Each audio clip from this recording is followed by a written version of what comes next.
মহালয়ার আগেই পোড়ানো হলো বিপুল সংখ্যক শব্দবাজি, তবে সবই ছিল বেআইনি ও নিষিদ্ধ শব্দবাজি।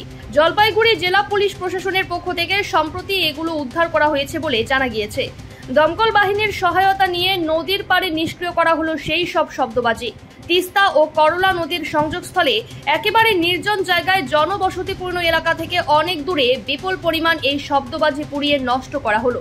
এদিন জেলা পুলিশ প্রশাসনের বিভিন্ন আধিকারিকদের উপস্থিতিতে শব্দবাজিগুলি পোড়ানো হয়। পুলিশ সূত্রে জানা গেছে, মহালয়ার সময় বিক্রির জন্য বিভিন্ন গোডাউনে মজুত করে রাখা হয়েছিল নিষিদ্ধ এই শব্দবাজি। গোপন সূত্রে খবর পেয়ে অভিযান চালিয়ে উদ্ধার করা হয় এগুলো। শেষে প্রশাসনিক নিয়ম মেনে সমস্ত নিষিদ্ধ শব্দবাজি নিষ্ক্রিয় করা হয়।